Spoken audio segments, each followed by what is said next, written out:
আমি রবীন্দ্রনাথের ১২৫তম জন্মজয়ন্তীতে একটা লাইভ চিত্রাঙ্গন দেওয়া হবে।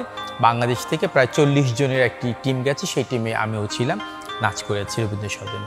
ওইটা ইনফ্যাক্ট বলতে পারেন আমার প্রথম বিদেশ যাওয়া, প্রথম বিদেশে অনুষ্ঠান করা। একাধারে তিনি নৃত্যশিল্পী, সোশ্যাল অ্যাক্টিভিস্ট, আবার নৃত্যগুরু। নাচই তার ধ্যান জ্ঞান, তার যাপিত জীবন শুধু নাচকে ঘিরেই। তিনি বাংলাদেশের সর্বজনপ্রিয় নৃত্যশিল্পী, নৃত্য সংগঠক আনিসুল ইসলাম হিরু। দেশের অন্যতম নৃত্য শিক্ষা কেন্দ্র সৃষ্টি কালচারাল সেন্টারের প্রতিষ্ঠাতাও তিনি। নাচকে ধারণ করে দেশের ভাবমূর্তিকে প্রতিনিয়তই প্রতিষ্ঠিত করে চলেছেন বিদেশের মাটিতেও। বলা যায় তিনিই একমাত্র বাংলাদেশের নৃত্যশিল্পী যিনি বিদেশের মাটিতে সবচেয়ে বেশি একক পরিবেশনা করেছেন। ঢাকায় জন্ম ও বেড়ে ওঠা আনিসুল ইসলাম হিরু একদিন নৃত্যশিল্পী হবেন এই ভাবনাটাই ছিল না। তাই অনেকটা দেরিতেই তার নাচের জগতে আসা। নটরডেম কলেজে পড়ার সময় বন্ধুত্ব গড়ে ওঠে দেশের দুই গুণী নৃত্যশিল্পী সোহেল রহমান ও প্রয়াত অনুপ দাসের সঙ্গে। আর ওদের সঙ্গে চলাফেরা করতে গিয়েই একসময় নাচের প্রতি আগ্রহ তৈরি হয় হিরুর। নাচের প্রথম পাঠ বাফাতে, এরপর গুণী নৃত্যগুরুদের সান্নিধ্য আর ঐকান্তিক প্রচেষ্টায় নিজেকে প্রতিষ্ঠিত করেন দেশের অন্যতম একজন নৃত্যশিল্পীর কাতারে। আজকের কথোপকথন নৃত্য অন্তঃপ্রাণ এই মানুষটির সঙ্গে, যিনি শোনালেন তার নৃত্যগুরু হয়ে ওঠার গল্প আর নৃত্য নিয়ে তার আশা আকাঙ্ক্ষার কথা।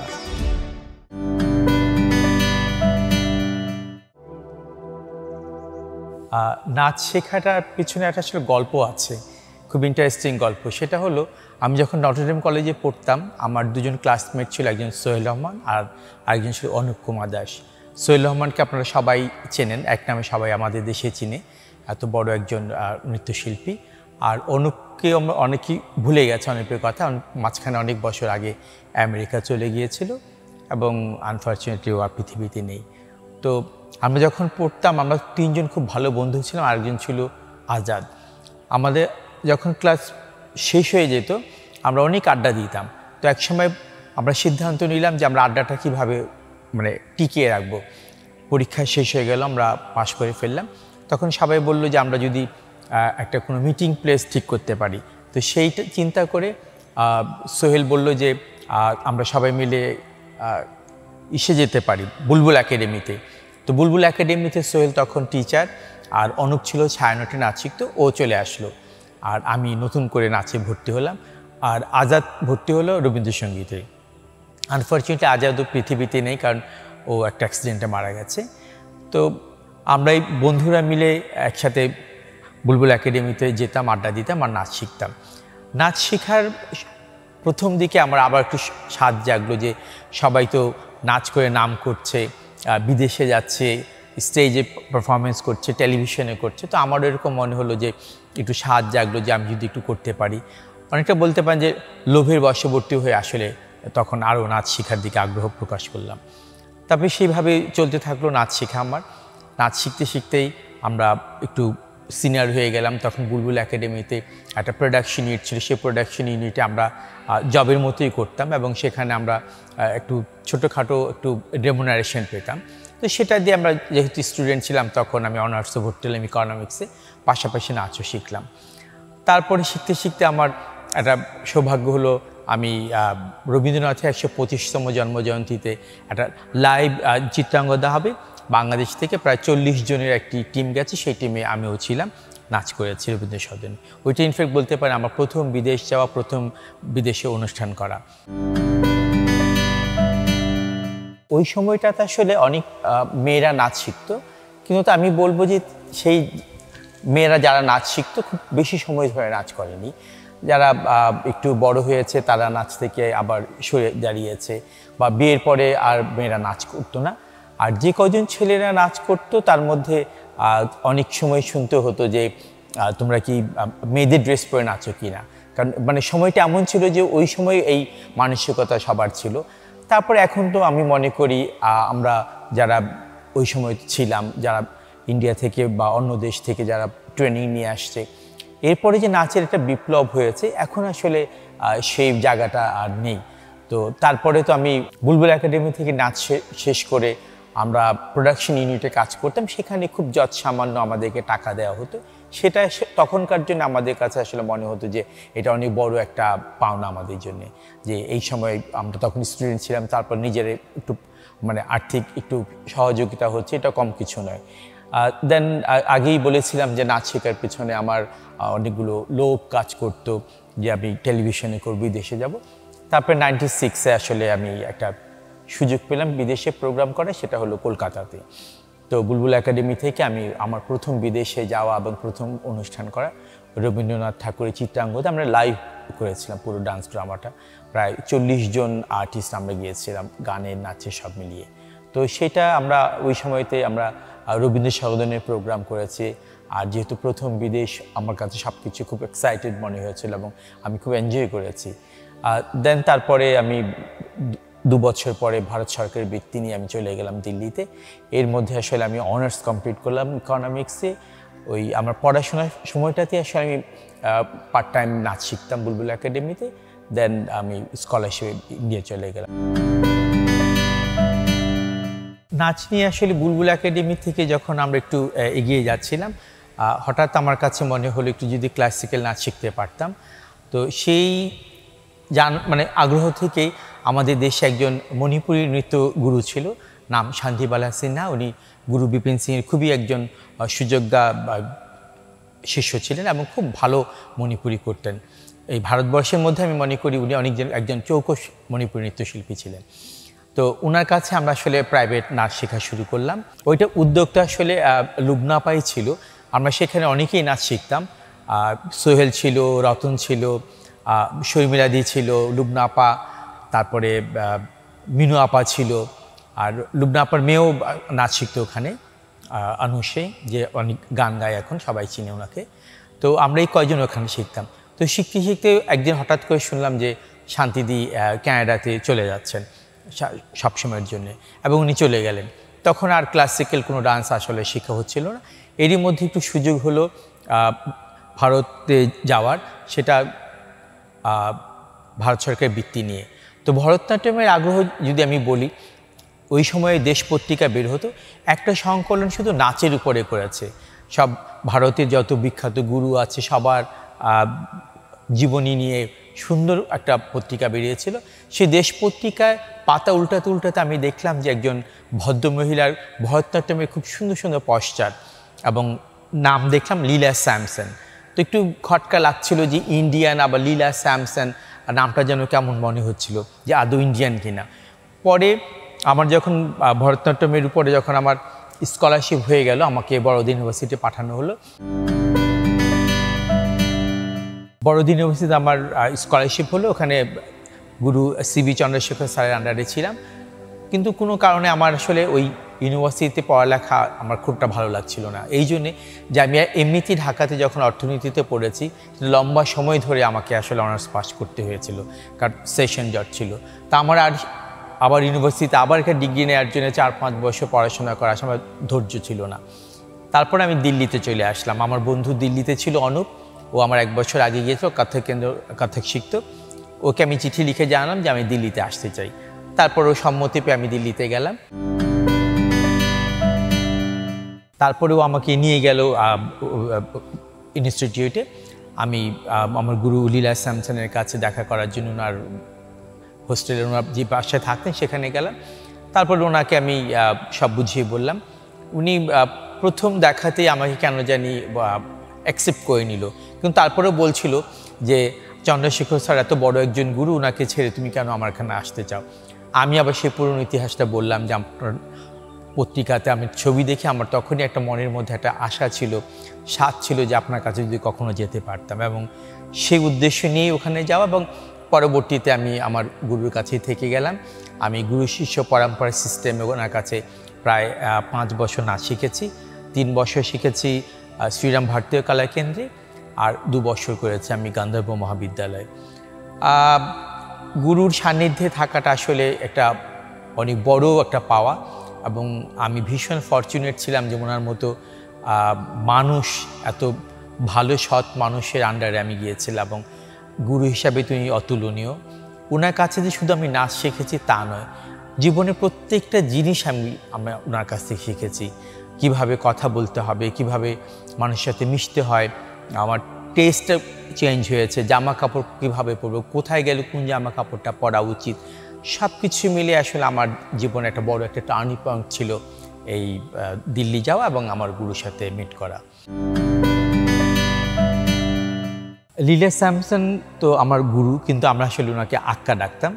আমরা এখন অনেকেই জানি যে আসলে আক্কা শব্দ মানে কি। আক্কা হলো আপা বা দিদি, সাউথ ইন্ডিয়ান ভাষায় আক্কা তাই মিন করে। তো আমরা সবাই আসলে আক্কাই ডাকতাম ওনাকে। তো আক্কা সম্পর্কে বলতে গেলে আসলে অনেক কিছু বলতে হবে। ওনার কিন্তু ফ্যামিলি ব্যাকগ্রাউন্ড কিন্তু অনেকেই জানেন। উনি অনেক হাই প্রোফাইলের একজন মানুষ ছিলেন। ওনার বাবা ছিল ইন্ডিয়ার নেভির অ্যাডমিরাল ছিলেন। তো ওনার সেই পরিবার থেকে আসলে উনি বিলং করে। এবং আমি যখন ওনার ওখানে ছিলাম, আমি অনেক সুযোগ পেয়েছি ওনার মাধ্যমে, অনেক জায়গাতে ভালো জায়গাতে যেতে পেরেছি। যেমন উনি অনেক সময় অনুষ্ঠান করতেন রাষ্ট্রপতি ভবনে, সেখানে উনি আমাকে নিয়ে যেতেন।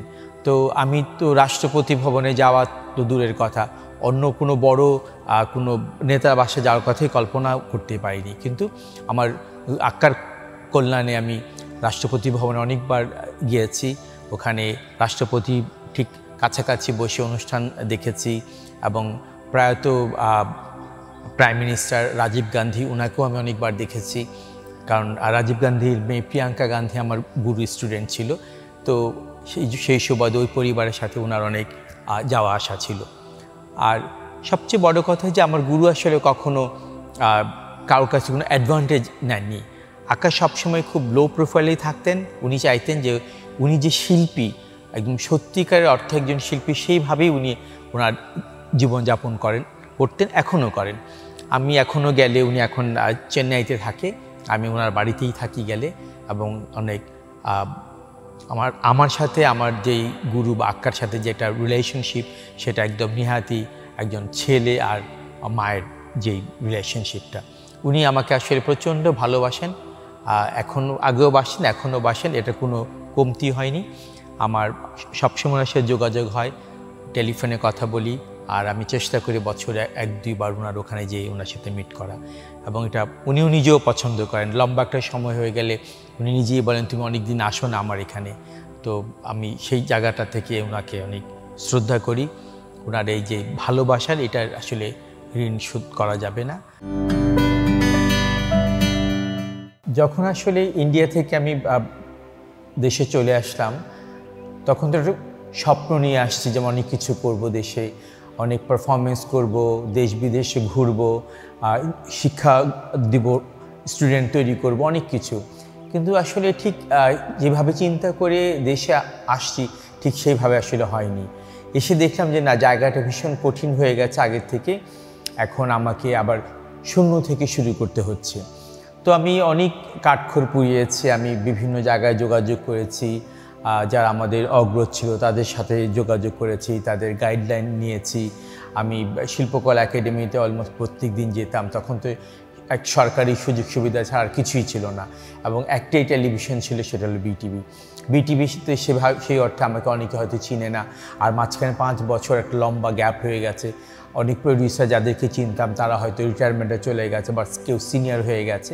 তো আমি আবার শুরু করলাম শূন্য থেকে, সবার সাথে করা শুরু করলাম, যোগাযোগ করলাম, সবাইকে জানালাম যে আমি দেশে আসছি এবং আমি এই কাজগুলো করছি।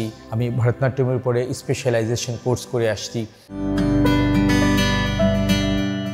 তো যেটা ছিল যে শাস্ত্রীয় নৃত্য যারা করে আসে, বিশেষ করে ভরতনাট্যম, আমাদের দেশে একটা ধারণা ছিল যে ভরতনাট্যম মানে ভারতের নাচ।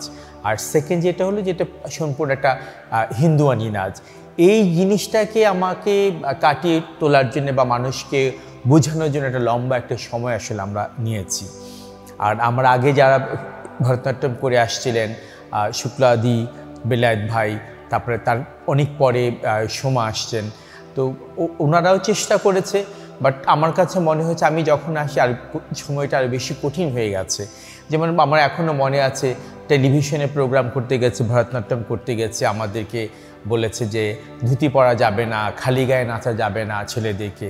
তো এই জিনিসগুলোকে আসলে অনেকটা ব্যারিয়ার ছিল আমাদের জন্যে। আমরা চেষ্টা করেছি যে ব্যারিয়ারটা কীভাবে আমরা পার পেতে পারি। তো তারপরেও অনেক সময় অনেক প্রডিউসার আছে যারা মেনে নিয়েছে, আবার অনেক প্রডিউসার আছে যারা কথাটা শুনে নেই। আবার এমনও গেছে যে আমরা সোলো পারফরমেন্স করব ক্লাসিক্যাল ডান্স, আমাকে করতে দেওয়া হয়নি। যে না, একটা ছেলে কি করে সোলো পারফরমেন্স করবে। তখন ট্রেডিশনটা এমন ছিল যে হয়তো কোনো একটা মেয়ের সাথে ডুও করতে হবে বা বাংলাদেশের কোনো গানের সাথে করতে হবে, ওগুলি আসলে প্রচলন ছিল। এখনও যে নেই তা না, এখনও আছে, বাট সেই জায়গা থেকে আমরা আসলে অনেকটা দূরে চলে আসছি, অনেকটা ভালো অবস্থানে আছি। তো এই ভরতনাট্যম নিয়ে যখন আমার এই পথ চলা শুরু হলো, আমি আগেই বলেছি যে অনেক কঠিন একটা সময় পার করেছি। আমার ফিনান্সিয়াল দিকটাও তো স্ট্রং ছিল ওই সময়ে, আর এখন যেভাবে আমরা সলভেন্ট, তো কষ্ট করি আসলে এই জায়গাতে আমরা আসছি। আমার অগ্রজ যারা ছিল, দুই একজনের নাম না বললি না, যারা সত্যিকার অর্থে আমাকে অনেক সাপোর্ট দিয়েছে। যেমন লুবনা আপা আমাকে অনেক প্রথম দিকে অনেক মানে কাজকর্ম তো দিয়েছে, কিছু কিছু প্রোগ্রাম দিয়েছে, এবং মেন্টাল যে একটা সাপোর্ট সেটা উনি দিয়েছেন। উনি বলেছেন যে একটু আরও কয়েকদিন দেখো না, ট্রাই করো না, এখনই চাকরি কেন নিবে, তুমি কেন পরিবর্তন করতে চাচ্ছ, তুমি এত কষ্ট করে নাচ শিখে আসছো, এত ভালো গুরুর কাছে শিখেছো, একটু সময় নাও, দেখো। তো ওনার এই যে মেন্টাল সাপোর্ট, এটা আমার আজও মনে হয়। এবং উনি অনেক ভালো ভালো প্রোগ্রাম আমাদেরকে দিতেন, যেখান থেকে আমরা একটা ভালো পারিশ্রমিক পেতাম। মিনু আপা আছে, মিনু আপা আমাকে অনেক আদর করতেন। উনি অনেক সময় আমাকে বিভিন্ন অনুষ্ঠানে আমাকে যোগাযোগ করিয়ে দিতেন মানুষের সাথে, যেন একটা ভালো প্রোগ্রাম করতে পারি। তো এই সাপোর্টগুলো পেয়েছি। আর নাটকের যেখানে নাট্যজন রামেন্দু মজুমদার, রামেন্দুদা আমাকে একবার বিদেশে পাঠিয়েছে একটা ট্রেনিংয়ে, যেটা আমার জীবনে আরেকটা মাইল ফলক বলে আমি মনে করি। উনি অনেক সুন্দরভাবে আমাকে সেই জায়গাটাতে করে দিয়েছেন এবং স্কলারশিপটা দিয়ে পাঠিয়েছেন। ভারতের শিক্ষা আমরা যেভাবে আমার গুরুর কাছে পেয়েছি, অবশ্যই বাংলাদেশে তার অনেকটাই পরিবর্তিত। আমরা তো ফুল টাইম স্টুডেন্ট ছিলাম, কিন্তু আমাদের এখানে কিন্তু ফুল টাইম স্টুডেন্ট খুব কম, সবাই পার্ট টাইম। যেমন কেউ স্কুল কলেজে পড়ছে, কেউ জব করছে, এর ফাঁকে ফাঁকে নাচটাকে ওরা মানে পার্ট টাইম হিসাবে নিয়েছে। পেশাদারিত্বটা এখনও ঠিক সেই অর্থে আমাদের এখানে নাই যে শুধু নাচটা করি, আমি আমার বাকি জীবিকাটা করব, বাকি সময়টা কাটাবো, সেই রকম সিস্টেম এখনও আমাদের এখানে তৈরি হয়নি। কিছু কিছু ক্ষেত্রে হয়েছে, তবে আরও একটু সময় লাগবে। আর শিক্ষার ব্যাপারটা যেটা বললাম, যেখানে পার্ট টাইম যেহেতু শিখছে স্টুডেন্টরা, আমার শিক্ষার পদ্ধতিটা একটু চেঞ্জ করতে হয়েছে, যে আমি কতটা সময় দেখব। আমরা যে ক্লাসগুলো করতাম 45 মিনিটসের ক্লাস আমরা শিখেছি প্রত্যেক দিন, কিন্তু এখানে আমরা ভাবলাম যে 45 মিনিটস এনাফ না, কারণ একটা স্টুডেন্টের সপ্তাহে একদিন বা 2 দিন ক্লাস করছে। ওই জন্য আমি চেষ্টা করি যে পুরো সময়টা ধরে একটু কাটানোর জন্য, যেমন লম্বা সময় 1-1.5 ঘন্টা আমরা করি। তো এই জিনিসগুলো আমাদের এখানে করতে হয়েছে। আর যেহেতু পার্ট টাইম করে, সেক্ষেত্রে আমরা প্রেশারও দিতে পারি না, কারণ ছেলে মেয়েদের অনেক পড়াশোনা আছে। আর ডিসপাইট অফ আমাদের ট্রাফিক, সেক্ষেত্রে আমাদের মাথায় মেনে নিতে হয়। এই জন্য অনেক সময় দেখা যায় প্রোগ্রামের সময়, রিহার্সালের সময় কেউ ঠিকমতো আসতে পারে না, কারণ কারো প্রাইভেট টিউশন থাকে, কেউ জব করে আসে, কেউ স্কুল থেকে আসে, কেউ কলেজ থেকে আসে। তো এই জিনিসগুলোকে আমাদেরকে আসলে মেনে নিতে হচ্ছে, এবং এটা মেনে নেওয়ার জন্যে আমাদেরকে কম্প্রোমাইজ করতে হয়। বাংলাদেশের শাস্ত্রীয় নৃত্য চর্চাটা যেভাবে হচ্ছে, আমি মনে করি রাইট ট্র্যাকই আছে। তবে রক্ষণশীল ব্যাপারটা এখন আর নেই, কিন্তু আরেকটা ব্যাপার কিন্তু ইন্ট্রোডিউস হয়েছে, সেটা হলো যে সবাই এখন কন্টেম্পোরারি মডার্ন ডান্স, বলিউড স্টাইলের নাচগুলোকে বেশি প্যাট্রোনাইজ করছে। সেটা মাল্টিন্যাশনাল কোম্পানি স্পন্সররা করছে, বা বিভিন্ন টেলিভিশন চ্যানেলগুলো এগুলোকে প্যাট্রোনাইজ করছে। শাস্ত্রীয় নাচটা কিন্তু আসলে সেই অর্থে এখন প্যাট্রোনাইজ কম হচ্ছে, একটা সময় অনেক হচ্ছিল, কিন্তু তারপরেও কিন্তু আমরা পিছিয়ে নেই। আমরা চেষ্টা করছি আমাদের শিক্ষাটাকে সমানভাবে চালিয়ে যাওয়ার জন্যে, এবং আমরা চালিয়ে যাচ্ছি। বিটিভিতে একটা অনুষ্ঠান হতো শুধু শাস্ত্রীয় নৃত্যে, আনফর্চুনেটলি সেই অনুষ্ঠানটা এখন আর নেই, বন্ধ হয়ে গেছে। এটা আমার মনে হয় বিটিভিকে আবার, যেহেতু এটা রাষ্ট্রীয় চ্যানেল, আমার মনে হয় আবার ভেবে দেখা উচিত। শিল্পকলা একাডেমি মাঝে মাঝে বিভিন্ন ওয়ার্কশপ করাচ্ছে এবং প্রোগ্রাম করাচ্ছে শাস্ত্রীয় নাচে, কিন্তু আমি মনে করি এটা বছর একবার দুইবার না করে মাসে একবার দুইবার করা যায় কিনা সেটা একটু ভাববার বিষয়। তাহলে হবে কি, এই যে ছেলেমেয়েরা যারা নাচের প্রতি আগ্রহ আছে এবং অনেকেই ভাবে শাস্ত্রীয় নৃত্য করে আমি কি করব, আমাদের সুযোগ পাচ্ছি না, which is very much true. এখন যদি সুযোগ না পায় সে কীভাবে সার্ভাইভ করবে, তাকে সেই সুযোগটাও দেওয়া হবে। আবার এইটাও আমি বলবো যে শাস্ত্রীয় নৃত্য কেউ যদি শিখে মন দিয়ে, সে তো ভালো একজন নাচিয়ে হবে, ভালো টিচার হবে এবং সে ভালো কোরিওগ্রাফার হবে। এই জন্য যে এই নাচটা যদি শেখার পরে তার একটা ধারণা হয়ে যাবে কীভাবে কোরিওগ্রাফি করতে হবে, এই মুদ্রার ব্যবহারগুলো কীভাবে হবে, সব জিনিসগুলো হয়তো ফেশিয়াল এক্সপ্রেশন আছে, শিখে এগুলো কীভাবে ইউটিলাইজ করা যায়, সেই জায়গাটাতে কিন্তু তার একটা দক্ষতা চলে আসবে। এবং সেই অর্থে কিন্তু এখনও আমার অনেক ভালো ভালো স্টুডেন্ট আছে যারা করছে, যারা কোরিওগ্রাফার হয়েছে। আমি যেই পলিসিতে চলি যে ভারতনাট্যমটা কিন্তু আসলে ভীষণ একটা কঠিন একটা নৃত্যধারা শাস্ত্রীয় নৃত্যের মধ্যে, এবং সহজে এটা মানুষের মানে স্টুডেন্টদের আগ্রহটা খুব কম থাকে, অনেক সময় আগ্রহটা হারিয়ে ফেলে। আমি যেটা করি, আমি ক্লাসে শেখাই যাদেরকে, আমি অনেক ধরনের ছাড় দিই।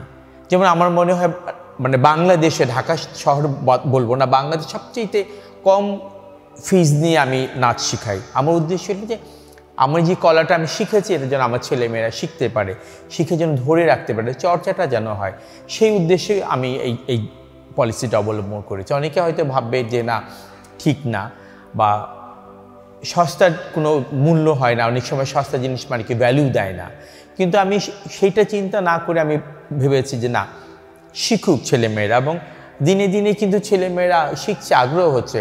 অনেক ভালো ভালো স্টুডেন্ট ছিল একসময়, প্রতিষ্ঠিত হয়ে চলে গেছে, আবার নতুন আসবে।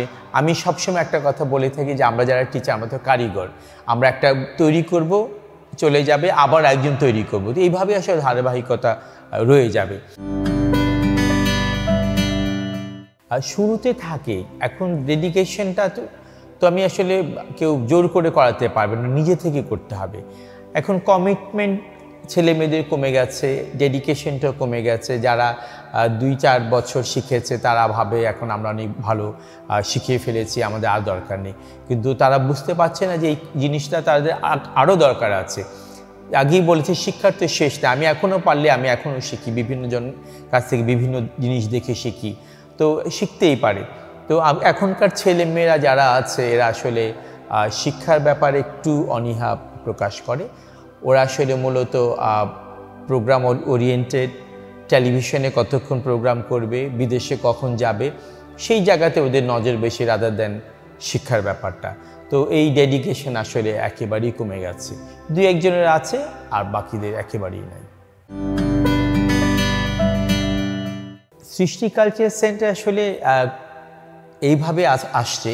আমি যখন ভারত থেকে ফিরে এসে একটা সোলো পারফরমেন্স করব, আমি শিল্পকলা একাডেমিতে একটা হল বুকিং দিতে চেয়েছিলাম, কিন্তু তখন জানলাম যে ব্যক্তিগতভাবে কেউ হল বুকিং দিতে পারে না, আনলেস কোনো অর্গানাইজেশনের নাম দিয়ে করতে হয়।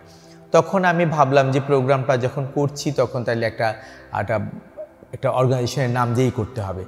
তখন ভাবনা থেকে যে সৃষ্টি কালচারাল সেন্টারটা আমি ওই সময় চিন্তা ভাবনা করলাম, এবং নামটি দিয়েছে আমাদের আরেকজন অগ্রজ ডান্সার, উনি আমাদের খুব আদর করতেন, আমাদের খুব আদরের, আমাদের খুব শ্রদ্ধেয় মতিন ভাই। উনি তখন বিচিত্রায় চাকরি করতেন, ওনার ওখানে খুব যেতাম, আমরা আড্ডা দিতাম, বা বিচিত্রা একটা কোনো নিউজ দেওয়া যায় কিনা সেই জন্য এরকম সবসময় রেগুলার যেতাম। উনি আমাকে প্রচণ্ড ভালোবাসতো, সব নৃত্যশিল্পীকে উনি ভালোবাসতো। তো আমি প্রায় যেতাম ওনাকে, তখন বললাম মতিন ভাই আমি এরকম একটা একটা সংগঠন করতে চাই, এটা নাম একটু বলে দাও না। তখন অনেক চিন্তা ভাবনা করে বলে তুমি সৃষ্টি নামটা দাও। তখন আমি সৃষ্টির সাথে সৃষ্টি কালচারাল সেন্টারটা আমি অ্যাড করে দিলাম। 1994 আসলে আমার সৃষ্টি কালচারের যাত্রা শুরু, আমার ওই সোলো পারফরমেন্স দিয়েই।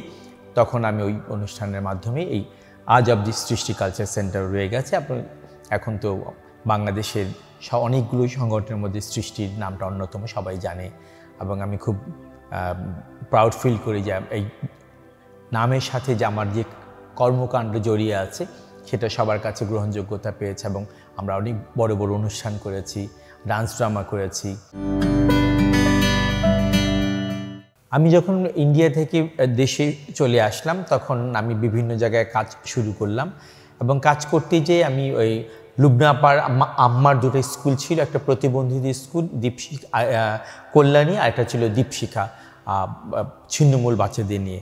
সেখানে আসলে প্রায় বছর খানেক আমি ভলেন্টারি সার্ভিস করেছি। এরপরে আমরা একটা ট্যুরে গিয়েছিলাম আমি বিদেশে, লন্ডনে। তখন আমার এক বন্ধুর সাথে পরিচয় হলো। তখন ও HIV/AIDS নিয়ে ওখানে লন্ডনে কাজ করতো, আমাকে প্রস্তাব করলো আমরা বাংলাদেশে করতে পারি কিনা।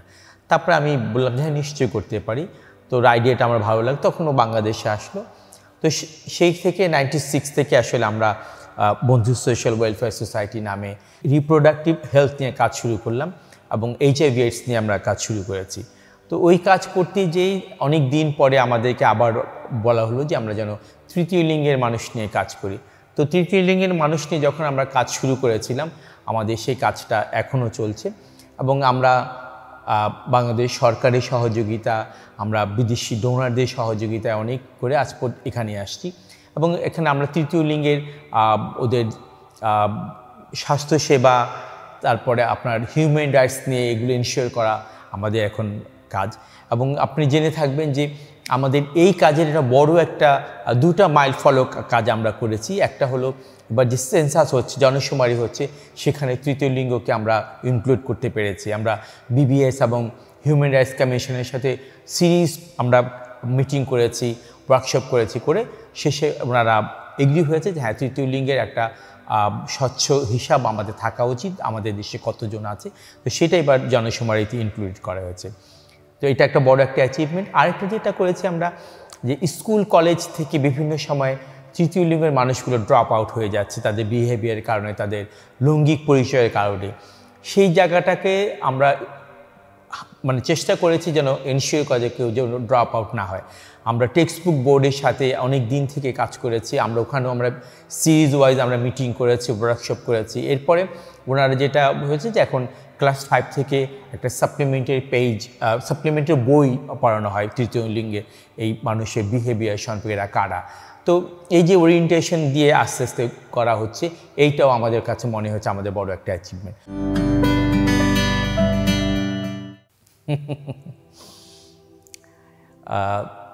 মানুষের প্রাপ্তি আসলে কখন কোনটা হয় কেউ বলতে পারে না।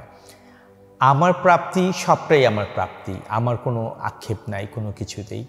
আমি এক জীবনে যতটুকুন পেয়েছি এতটা পাওয়া আসলে মানুষের সম্ভব না, অনেকেই পায় না, অতৃপ্ত থাকে।